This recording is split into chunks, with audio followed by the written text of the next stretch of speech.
Olá, meu nome é Jackson Lima, sou docente da disciplina de Projeto de Análise de Algoritmos, ministrado pelo professor Dr. Álvaro Sobrinho na UFAP, no período letivo 2020.2, e eu vou tratar um pouquinho hoje sobre o algoritmo guloso. Contextualização. O que são paradigmas, né? Eles são modelos ou padrões para se fazer alguma coisa. Nesse nosso caso, né, a gente vai projetar algoritmos. A gente vai querer abordar um problema para obter um desempenho eficiente, ou seja, um uso de memória que não seja tão custoso.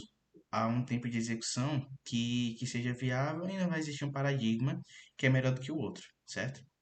Lembrando que tipo, vai ser depender do contexto de cada situação, certo? A gente vai analisar as características de um paradigma para a gente poder usar ele. Afinal, o que são algoritmos gulosos, né? Numa sequência que a gente visa a curto prazo. Eles vão obter uma solução ótima através da sequência de escolhas, certo? Que visa o cenário de curto prazo. Ou seja, não vão se preocupar com consequências futuras. Por isso que alguns autores chamam ele de algoritmo míope, certo?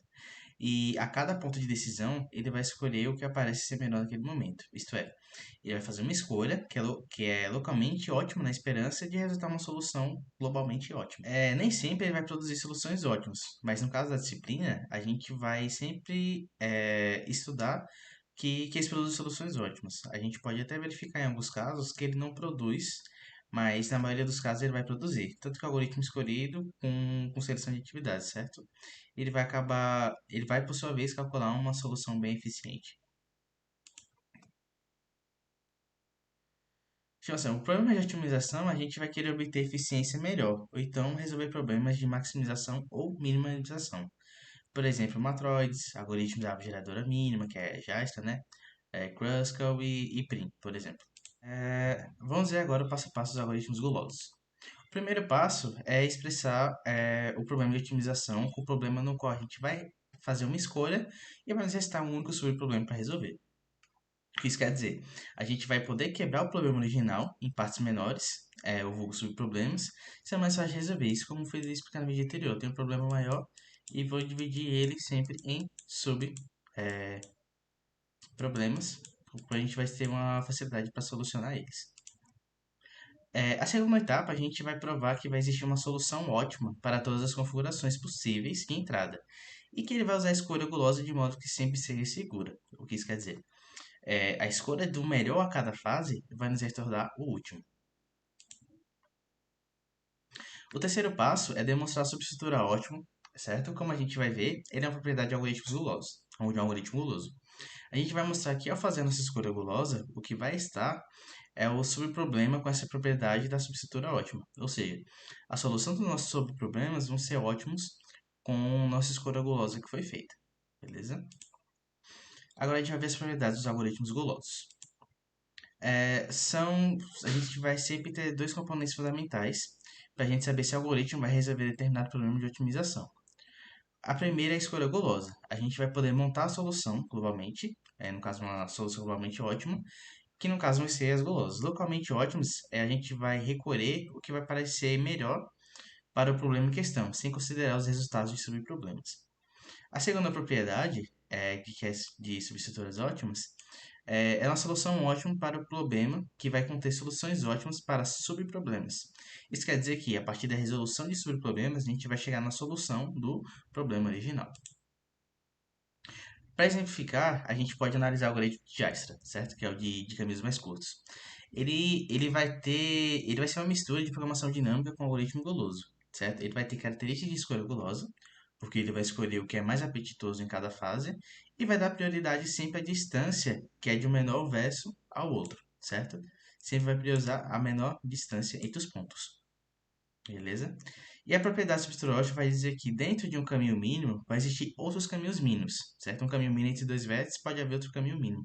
Como aqui é exemplificado nos primeiros vídeos sobre Kruskal, digamos que a gente tem um vértice, né? Um ligando ao outro, a gente sempre vai ter em questão que vai ter um outro caminho, certo? Pode ser por NCX, por exemplo, certo? Sempre entre as duas pontas dos vértices. Agora a gente vai ver a relação com a programação dinâmica, certo? Para o mesmo problema de automação, vai ser exagero utilizar a programação dinâmica, certo? Por quê?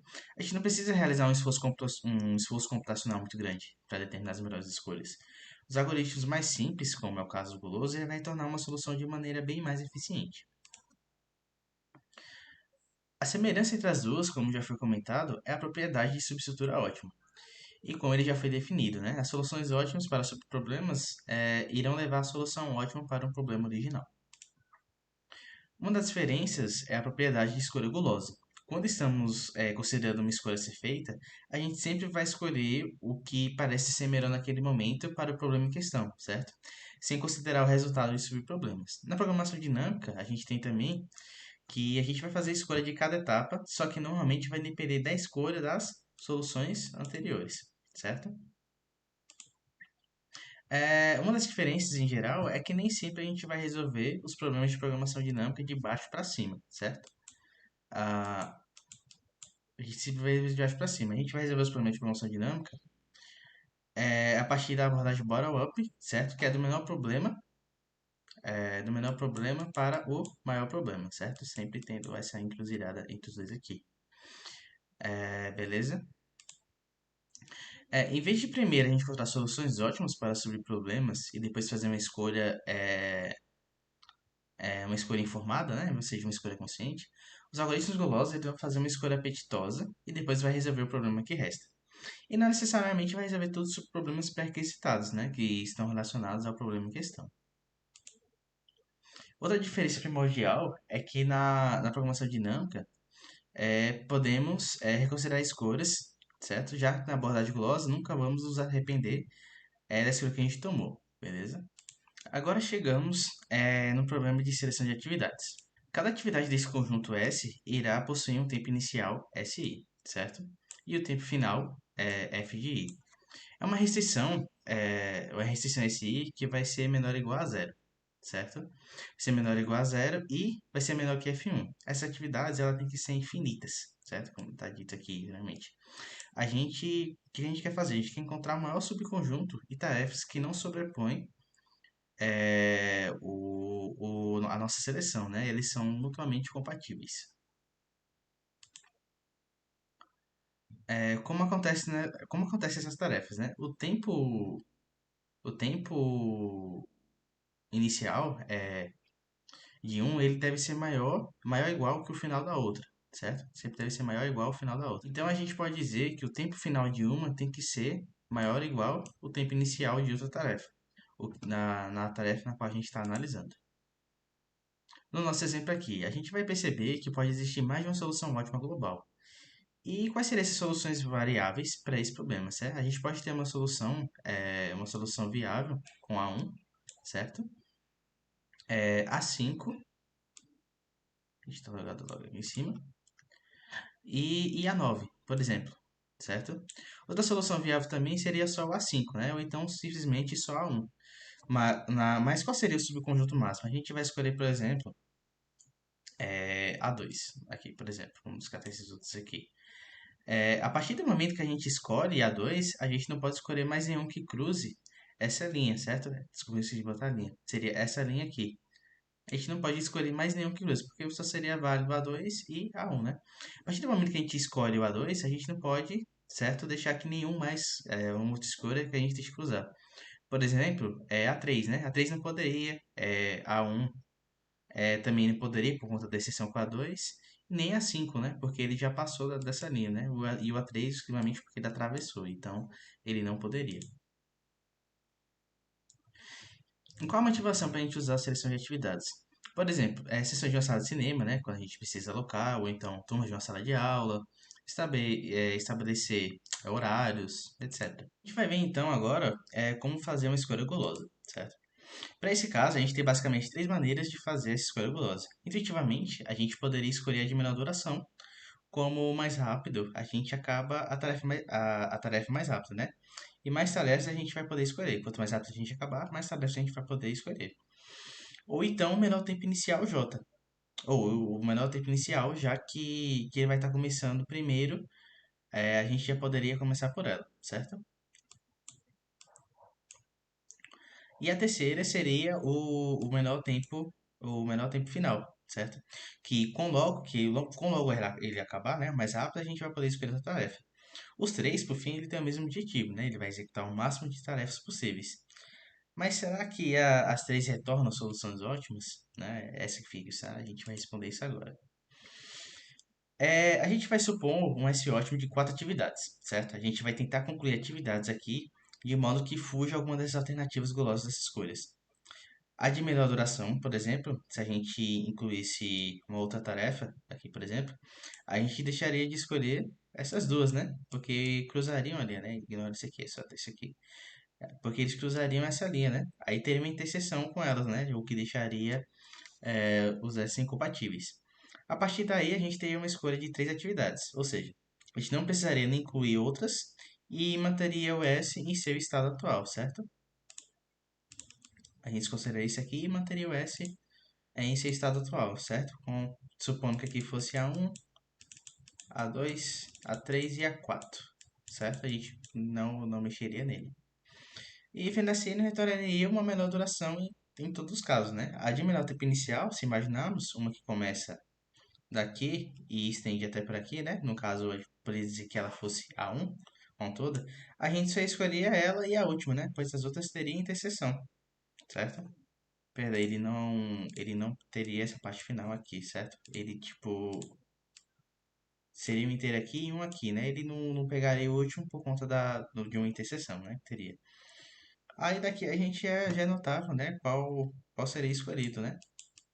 Seria um e esse aqui ele não seria por conta da interseção, certo? Ele vai ser a única das duas que irão retornar uma solução ótima. Agora a gente vai desenvolver a abordagem, certo? A gente pode começar definindo sobre problemas como de forma SK, certo? Onde S seria a nossa duração, certo? O S seria a nossa solução ótima, perdão, no conjunto de atividades que a gente está analisando. Então, o que a gente vai fazer? A gente vai provar que a escolha gulosa, no caso, a primeira atividade que a gente encontrar, de menor duração, na qual vai ser a N, certo? E vai ser chamada de AN. A nossa escolha gulosa, combinada com a solução ótima para o conjunto restante, ou seja, as atividades que vêm depois de AN, por exemplo, o conjunto SN, eles terão de ser uma atividade compatível, certo? Serão atividades compatíveis para sempre produzir uma solução ótima para esse caso. Aí a gente precisa considerar que quando fizermos uma escolha, e essa escolha vai ser gulosa, irá restar apenas um subproblema. O que isso quer dizer? A gente vai quebrar o problema original em partes menores, né? Que serão mais fáceis de serem resolvidas. Agora a gente vai analisar a subestrutura ótima, certo? A gente vai chamar o SJ, certo? De um conjunto de atividades que irão começar após o término da atividade AI, certo? Que seria a atividade inicial, e vai terminar em AJ, né? Que é a atividade final. A gente vai querer determinar um conjunto máximo de atividades mutuamente compatíveis dentro desse conjunto SJ, certo? E a gente vai supor que esse subconjunto máximo é um subconjunto que a gente vai chamar de AI, certo? AI até J. E esse subconjunto ele vai ter uma atividade chamada AK, certo? Que está definido bem aqui. A princípio a gente não sabe quais os elementos ele vai conter.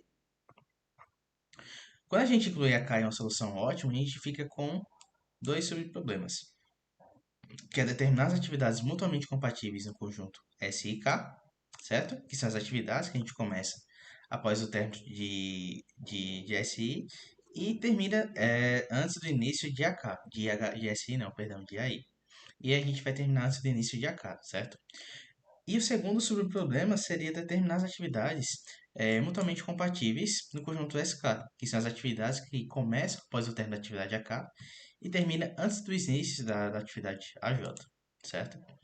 No caso, SK ele vai ter o início de K, certo? Puxando aqui. Ele vai ter o início de K e começa após o término dele, certo? A gente sempre vai ter esses delimitadores, ok? Certo? E ele tem que pegar esses subconjuntos de tarefas que a gente pode resolver, beleza? A gente vai considerar que esses subconjuntos, A de I e de ATK, vai conter as atividades de AJ que termina antes do início de AK, certo? Então ele vai fazer a interseção, certo? A interseção com o nosso conjunto inteiro SK. O nosso o nosso A de K até J, eles serão as atividades que têm interseção com o nosso conjunto de solução, né? Que seria SKJ. Assim, vamos ter essa divisão, certo? Que o nosso subconjunto terá a solução de problemas, A e J, que vai ser composto por quem? Por A e K, certo? Que é na primeira metade antes do K, a segunda metade, AKJ, e o próprio AK, certo? Portanto, o conjunto de tamanho A e J de atividades mutuamente compatíveis, né? Ele vai ser composto por A e K, certo? Que vai ser a primeira metade é, e AKJ mais um, certo? Que no caso ele vai representar a segunda metade. A partir disso também a gente pode gerar uma ocorrência, né? Como o nosso AJ ele vai ser união entre a primeira metade e a segunda metade do intervalo, e também o AK, então nossa solução ótima, A e J, ela também vai incluir soluções ótimas para os nossos dois subproblemas de SIK e SKJ, certo? Considerando o conjunto A' KJ de atividades, que são mutuamente compatíveis também na segunda metade, onde ele vai ser um subconjunto maior que a KJ, certo? Aqui, como está definido aqui. E a gente poderia simplesmente usar a AK ao invés de AKJ, porque a gente teria um subconjunto também maior do que seria que, por sua vez, uma solução ótima de S e J. Então a gente poderia ter construído a IK na primeira metade, mais a segunda metade de A' KJ mais um, certo? Sendo maior que a nossa primeira metade, ou seja, que não mexemos mais na segunda metade anterior a mais um, sendo nossa solução para o nosso problema original. Aí a gente vai ter uma contradição, né? Por quê? Pois a gente supôs que a IJ seria as atividades juntamente compatíveis ao nosso subconjunto, né? Que seria a solução ótima. Então não pode existir isso. E argumento simétrico, a gente aplica a ele as atividades da primeira metade. Aí o que a gente percebe? A gente percebe que se retornarmos o tamanho dessa solução, a gente vai chamar ele de C e de J, certo? Onde ele tá definido aqui. A gente vai ter a seguinte ocorrência. Se o nosso conjunto analisado ele for vazio, a gente tem o máximo entre a primeira metade mais a segunda metade, né? E se ele não for vazio, perdão, se o conjunto for vazio, a gente tem tamanho zero, certo? E se ele não for vazio, certo? Se ele for diferente de vazio, então aí ele tem um máximo entre a primeira metade e a segunda metade mais um, certo? Que no caso seria o mais um seria o próprio K. Agora a gente vai ver um pouquinho como a gente faz a escolha gulosa, né? A gente vai considerar um subproblema qualquer vazio, SK. Se a gente tem ele vazio, então o retorno dele seria vazio, né? A gente vai considerar M como sendo uma atividade dentro desse conjunto que termina mais cedo. Ele vai ser o primeiro a acabar, então dentro do nosso conjunto de solução a gente teria somente a M, certo? Porque a gente viu que a nossa escolha gulosa, ele escolhe o tempo de término primeiro. Nossa atividade AM ele vai estar inclusa em algum subconjunto de tamanho máximo, então ele deve estar contido no nosso subconjunto de solução. A nossa prova, a gente vai dizer que o nosso subconjunto AK vai ser de tamanho máximo de atividades mutuamente compatíveis dentro do nosso conjunto que está sendo analisado, certo? A gente vai dizer que a nossa atividade, que tem um término mais cedo, dentro desse conjunto, na verdade é a J, né? Se a J for igual a nossa atividade, que a gente considera anteriormente a M, então a gente termina aqui a nossa prova, né? Já que mostramos que a M estará em algum subconjunto de tamanho máximo. Porém, a gente tem a possibilidade de a J ser diferente de a M, né? A gente vai considerar, então, o conjunto A', onde ele será igual ao nosso conjunto AK, tirando o elemento AJ, certo? E colocando os elementos de AM. E o que isso quer dizer? A gente vai dizer que as atividades acarinhas são disjuntas, certo? Porque as atividades de AK também eram disjuntas. Então, como só estamos trocando um elemento por outro, a gente não vai alterar as propriedades. E além disso, a gente vai dizer que a J é a primeira atividade a terminar com AK, certo? Porque o tempo de término da atividade FM, ele é menor ou igual ao tempo de unidade inicial, certo? Porque a gente vai ter um comando igual ao termo de atividade FJ. Porque a gente vai ter um tamanho AK' que também será igual ao tamanho de K. Concluindo assim que a K' será um subconjunto de tamanho máximo de atividades mutuamente compatíveis no conjunto SK. Como a gente pode ter mais de uma solução ótima, a gente poderia ter uma solução ótima que começasse com aquele AK, onde o nosso A poderia ter o AM mais cedo, né? Por exemplo, aqui, como eu tinha mostrado anteriormente. Ou ele poderia ter o nosso AJ, né? Como considerado, né? Perdão, aqui é só o A mesmo. Ou ele poderia ter somente o AJ contido. Como a gente vamos ter mais de uma solução, né, acabamos provando que o AM vai estar na primeira solução ótima, ou então em alguma outra solução. Aqui, vemos que ao invés de usar programação dinâmica, a gente vai poder escolher repetidamente aquela atividade através da escolha gulosa. O que isso quer dizer? A gente vai terminar primeiro e vamos manter as atividades compatíveis com ela. Então, a gente vai estar sempre comparando o novo conjunto em relação ao que o conjunto anterior que terminou primeiro, certo? A gente poderia dizer até que a atividade de AK sempre vai ser comparada com ela nas próximas interações.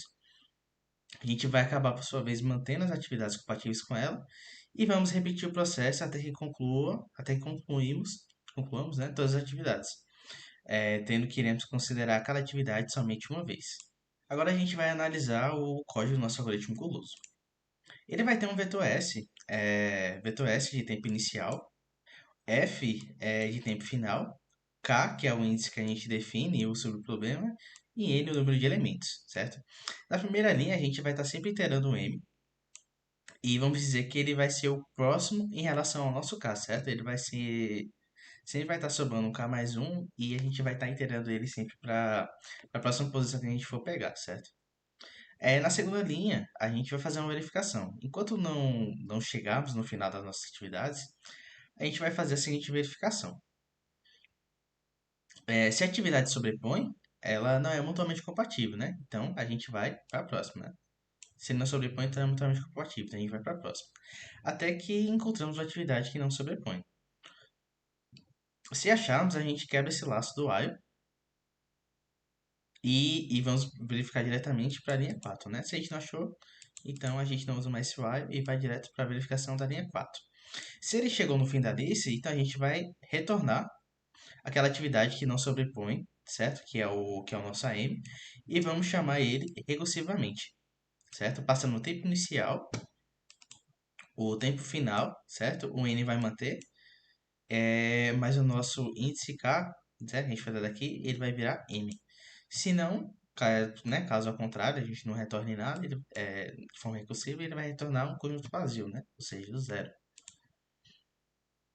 Agora a gente vai fazer uma breve simulação, certo? A gente vai ter um conjunto S com as atividades já organizadas de maneira não decrescente, certo? Com relação ao nosso conjunto de tipo fim. Mas assim, quais seriam as soluções ideais para o nosso conjunto S, certo? A gente poderia ter a nossa atividade 3, é, a gente poderia ter a nossa atividade 9 e juntamente com ela a nossa atividade 11, né? A gente teria três atividades inclusas no nosso conjunto de solução, né? No nosso problema. Partindo para a simulação propriamente dita, né? E foi só um exemplo que eu dei anteriormente, a gente vai ter começando com K e K igual a zero, certo? A gente vai considerar uma atividade fictícia que S como sendo o tempo inicial e F o tempo final, certo? S tempo inicial e F tempo final, que vai ser dado por 11, né? As 11 tarefas. Então a gente vai sempre estar iterando M para o próximo elemento em relação a K, certo? K vai ser zero e M vai ser 1. Aí a gente vai fazer a verificação, né? 1 é menor ou igual a 11? Sim, 1 é menor ou igual a 11.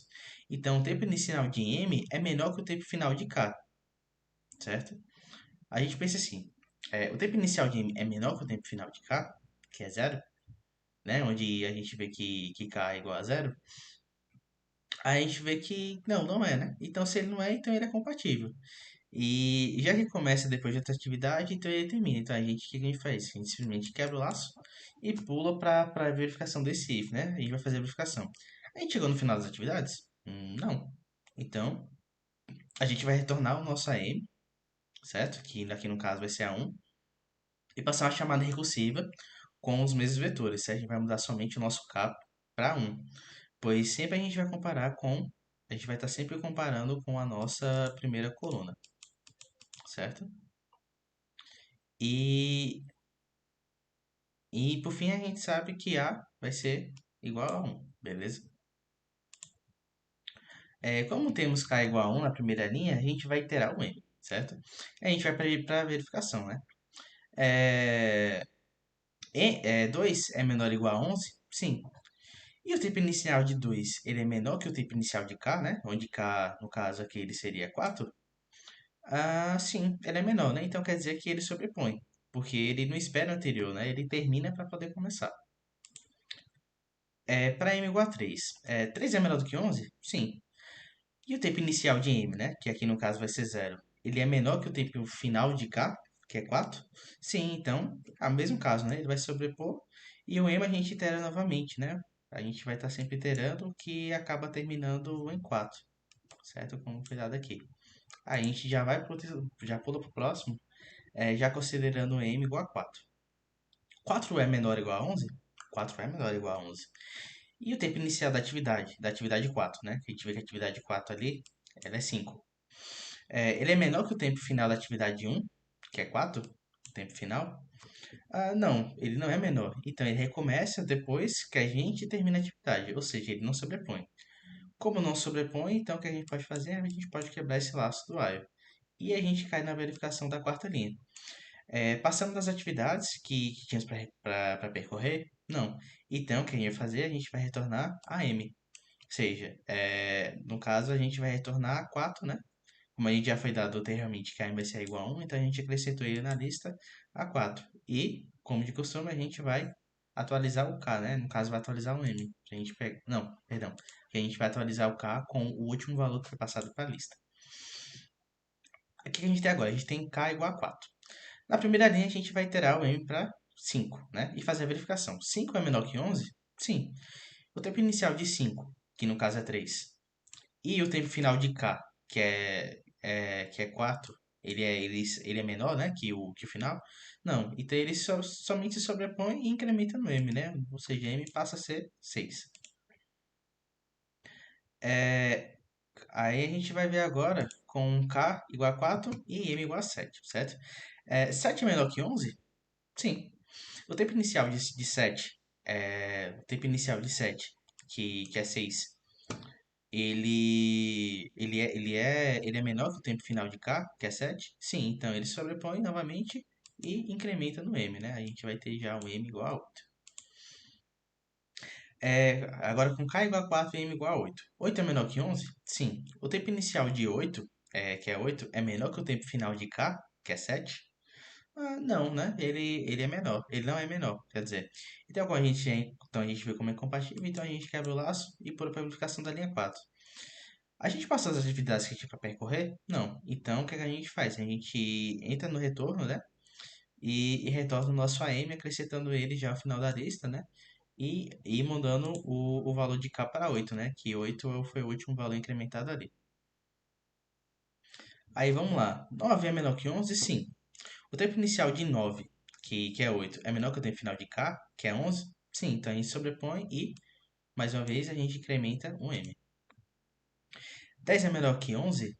Sim. O tempo inicial de 10, né? Que a gente vai ver aqui, que o tempo inicial de 10 é 2. E o menor tempo da atividade de 8, ele é menor? Ele não é menor que 11, certo? Então eles são incompatíveis, pois ele começa a fazer essa atividade de 8 acabar. Logo a gente quebra o laço A e retorna, né? A gente quebra o laço A e retorna o que seria 11, né? Que seria da parte do incremento. 11 é menor ou igual a 11? Sim, 11 é igual a 11, né? Então, a gente pula para, já incrementa e vamos para o 12, né? 12 é menor que o tempo final da atividade 8? Não, ele é menor que 11. Então, eles são incompatíveis. Por ele começa essa atividade 8 acabar e logo a gente quebra o laço e retorna para A, né? O que seria o A11. Por fim, após isso, a gente vai incrementar um M na primeira linha, né? 12 é menor ou igual a 11? Não. Então, o que acontece? A gente já quebrou o laço aqui de cara, certo? E quebramos o elástico de cara e quebramos a amplificação. Ou seja, ele também não entra. E ele vai acabar por retornar a zero, né? Porque ele já vai chegar na solução final.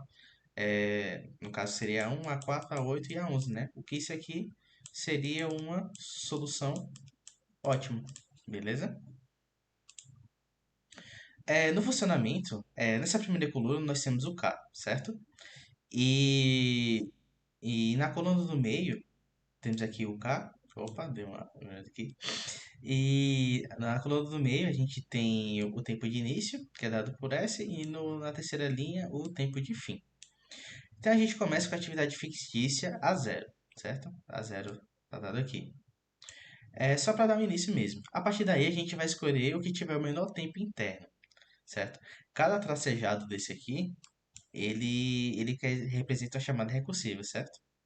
Então, a partir do momento que a gente retorna, que a gente altera o K, certo? Que no caso aqui seria zero e 1, onde tinha mostrado, né, que M vai ser passado a mutar, ele vai estar em outra chamada. O que isso quer dizer? Que cada chamada dessa, ele vai solucionar uma atividade para adicionar no nosso conjunto, né? No caso da primeira chamada, a gente já vai ver que ele já vai estar relacionado. A gente tem o menor tempo de término, né? No caso A1, a gente vai alterar o M e vai comparar todas as outras atividades em relação à nossa A1. As atividades que estão em branco estão sendo consideradas, certo? Por exemplo, A1, A2, A3 e A4, certo? Eles estão sendo consideradas. As que estão em cinza são as que já foram adicionadas. E a gente vai sempre comparar a que foi adicionada mais recentemente. Tendo que a gente alteraria para 4, né? No caso, perdão, esse valor aqui, né? Seria o valor recursivo, a gente viu que a gente alteraria para 4. No caso, a gente vai comparar sempre com a última que a gente adicionou, certo? Que aqui no caso foi a 4. No caso aqui, esse aqui ele vai ter uma pequena interseção, certo? A 6 a gente não pode colocar ele também, porque ele acaba cruzando o limite. A 7 também não, porque ele não vai estar mais nesse intervalo de tempo. Agora a gente vai ver a diferença entre abordagem gulosa e força bruta. Na estratégia gulosa, a gente não vai esperar percorrer todo o espaço de busca, né, como a gente faz a força bruta. Ao encontrar no nosso conjunto que a gente estava analisando os subproblemas, quando a gente encontrar um elemento, né, que seja mutuamente compatível, a gente já inclui de maneira gulosa no nosso conjunto de solução. E qual a diferença entre abordagem gulosa e a programação dinâmica? Ainda que a gente possa resolver o problema da atividade, da seleção de atividades com a programação dinâmica, seria um esforço desnecessário, né? Porque a gente não vai precisar disso, já que a gente vai utilizar a abordagem gulosa. A abordagem gulosa, ela pode trabalhar de cima para baixo, né? Ou seja, também a gente vai escolher uma atividade para colocar na solução e vai escolher a próxima, vai escolher o próximo problema dessa atividade, né? Entre as que são compatíveis, que a gente já escolheu, ou seja, a gente vai comparar as atividades restantes com a outra atividade que a gente incluiu no nosso conjunto. Então, ele não vai precisar funcionar de baixo para cima como a programação dinâmica, né? Que se baseia numa tabela. Falando um pouquinho sobre eficiência. A gente pode fazer a escolha gulosa com maior eficiência do que a gente quando a gente considera o conjunto mais amplo, certo? Por exemplo, nesse plano de seleção de atividades, a gente considera que a gente tinha organizado as tarefas em tempo não decrescente. E a gente só precisava simplesmente examinar cada atividade apenas uma vez, beleza? E por fim, o tempo de execução, né? O tempo de execução ele vai ser polinomial com a nossa lista já ordenada em função do tempo final. O processo de escolhas de maneira gulosa vai se repetindo em vezes para poder garantir que essa nossa escolha gulosa vai levar a uma solução ótima. Então a gente considera a análise assintótica tendo um tempo de execução, né, que vai ser O de N, né? Ou seja, tanto para o melhor caso quanto para o pior caso ele vai ser O de N. Eu peguei como alguns exemplos, algumas ilustrações do vídeo de algoritmos gulosos, algumas imagens da Wiki e como pesquisa principal, estudo principal, o livro de como. Espero te ajudar de alguma forma e isso é tudo. Muito obrigado.